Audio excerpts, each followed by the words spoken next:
कैसी हो? अल्लाह का शुक्र है। जी मैं ठीक हूँ, अल्लाह का शुक्र। बहुत बहुत शुक्रिया। बड़ी मेरे लिए सारी बात है आज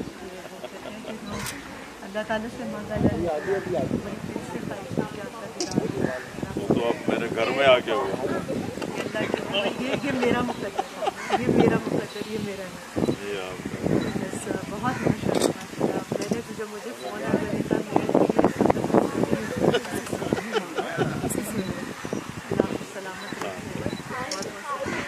अपनी बेगम का तारफ़ करा। ये भी तो होना चाहिए। अगर आलिम से सवाल नहीं किया जाएगा तो फिर किसी आम काम से पूछेंगे तो उसके जवाब से लोग मुस्तफ़ीद तो नहीं ना होंगे, गलत रास्ते की तरफ जाएंगे। तो एक जाहिर की हैसियत से हम आएंगे आपके पास इल्म हासिल करने के लिए, तो आपका वो टाइम चाहिए।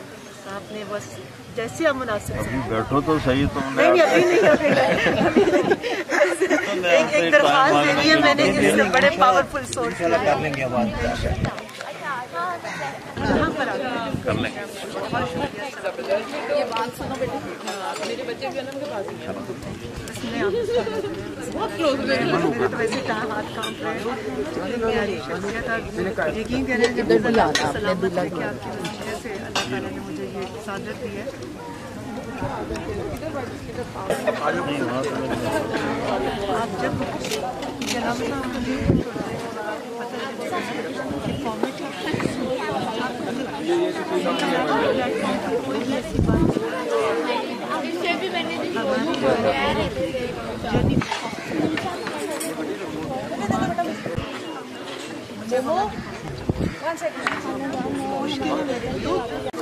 जब सबको भी मैसेज कर दिया सब तेरा नहीं, हर फील्ड के लोग कि वो इज्जत के हवाले से क्या मैसेज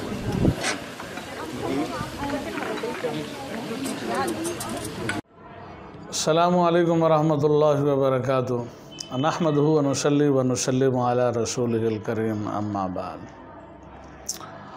आप हज़रात ने अभी एक वीडियो हज़रत मौलाना तारिक जमील साहब मद्दज़िल्लुहुम की मुलाज़ा फरमाई। उसके अंदर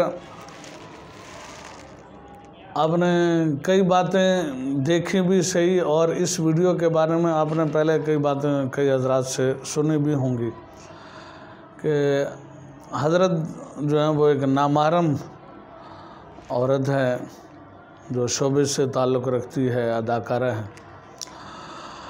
अब उसके सर पर भी हाथ फेर रहे हैं, उसकी पुश्त पर भी हाथ फेर रहे हैं, और वो हज़रत की रान पर भी हाथ रख रही है, और उसके बाद फिर हज़रत बेतकल्लुफ़ी से मुख्तलिफ़ मजलिसों के अंदर उससे बात भी कर रहे हैं।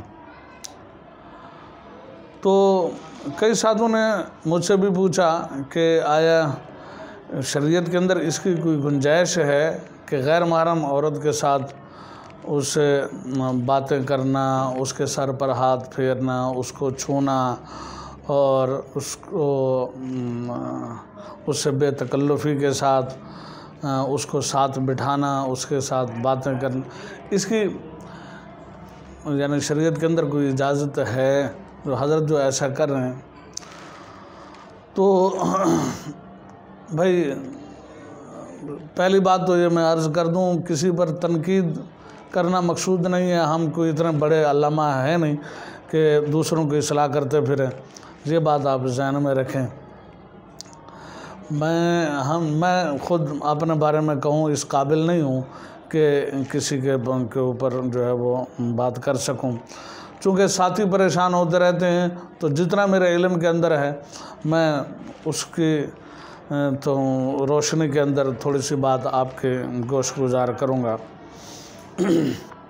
हज़रत मौलाना तारिक जमील साहब, पहले भी मैंने एक वीडियो के अंदर अर्ज़ किया था कि हमारे इस्लाम के मुबल्लिगीन में से और इस्लाम के काम करने वालों में से एक बहुत बड़ी नामवर और मशहूर शख्सियत है, और हज़रत के बारे में ये जुमला तकरीबन सारी दुनिया के अंदर मशहूर है कि हज़रत जो हैं वो ज़्यादातर ایسے لوگوں کے پاس جاتے ہیں جو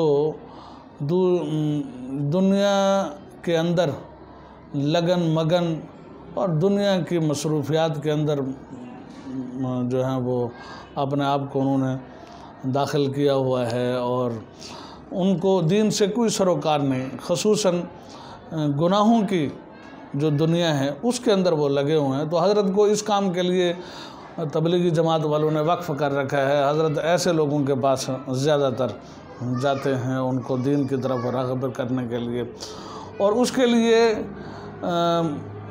کئی دفعہ وہ آخری حد تک شریعت کی بالکل آخری حد سے بھی غالباً آگے کراس کر جاتے ہیں، میں تو یہی کہوں گا۔ تو حضرت کا یہ فعل بھی وہ آپ انہی کے اندر ہی شمار کیجئے۔ یہ حدیث کے اندر آتا ہے، بس میں ایک حدیث کی روشنی میں بات کر کے ختم کروں گا کہ نامحرم نبی کریم صلی اللہ علیہ وسلم نے فرمایا کہ نامحرم عورت کو چھونے سے بہتر ہے کہ اس آدمی کے سر کے اندر کیلیں ٹھوک دی جائیں، یعنی اگر کیلیں ٹھوکنی پڑیں تو وہ برداشت کر لو، لیکن یہ ہے کہ نامحرم عورت کو چھو نہیں۔ اتنا بڑا یعنی سخت وعید اور سخت گناہ ہے۔ لہٰذا اس کی روشنی کے اندر کسی بھی عالم کے لیے کسی بھی مسلمان، خود آپ صلی اللہ علیہ وسلم کے بارے میں بھی آتا ہے کہ آپ بھی عورتوں سے جب بیعت کرتے تھے تو آپ کے بارے میں روایات میں یہ الفاظ ملتے ہیں کہ آپ عورتوں کے یعنی ہاتھ پر ہاتھ نہیں رکھتے، نہ ہی کسی عورت کو یہ اجازت تھی کسی عورت کو کہ وہ آپ کے ہاتھ پر ہاتھ رکھے، نہیں، بلکہ زبانی قولاً جو ہے وہ آپ بیعت لیا کرتے تھے۔ تو جب نبی کے لیے گنجائش نہیں ہے تو باقی حضرات جو ہیں وہ چاہے کتنے بڑے ہی کیوں نہ ہوں، ہاں الا یہ کہ فقہا نے لکھا ہے کہ کوئی مجبوری، کوئی عذر شرعی ہو اور اس کے علاوہ کوئی راستہ نظر نہیں آتا، مثال کے طور پر ڈاکٹر حضرات کے لیے، اطباء حضرات جو ہیں، جو معالجین ہیں، ان کے لیے شریعت نے فقہا نے گنجائش لکھی ہے، لیکن کچھ شرائط بھی وہاں پر موجود ہونی چاہیے، ان کا بھی لحاظ رکھا گیا ہے کہ وہ بھی ہوں، تو پھر معالجین کے لیے جو ہے وہ اتنی گنجائش ہے کہ وہ اور نامحرم عورت کو چھو سکتے ہیں، یا ادھر سے اگر لیڈیز عورت ہیں وہ ڈاکٹر ہیں، معالج ہے، تو وہ بھی ایسے ہی کچھ شرائط کے ساتھ نامحرم مرد کو بھی چھو سکتی ہے۔ تو باقی یہ کہ اس ویڈیو کے اندر اب حضرت نے تو شاید حد سے بھی کراسنگ ہو گئی ہے، تو اتنی تو میرا خیال ہے کہ بالکل، میرا خیال شاید ویڈیو والے نے کوئی غلط، یا پھر یہ ہے کہ ویڈیو ٹھیک ہے تو پھر حضرت ذرا بے توجہی کے اندر جو ہے ان کا ہاتھ بہت زیادہ آگے چلا گیا۔ بہرحال اس کی شریعت کی روشنی میں تو یہی سمجھتا ہوں کہ نامحرم سے ضرورت کی وجہ سے صرف قولی بات، قولاً یعنی زبان سے بات کی جا سکتی ہے، بس اس کے علاوہ فعل جو ہے وہ یعنی عورت کو چھونا نامحرم کو، اس کی شریعت کے اندر قطعاً گنجائش نہیں ہے۔ اللہ تعالی ہم سب کی حفاظت فرمائے اور شیطان کے حملوں سے ہم سب کو بچائے۔ وآخر دعوانا الحمدللہ۔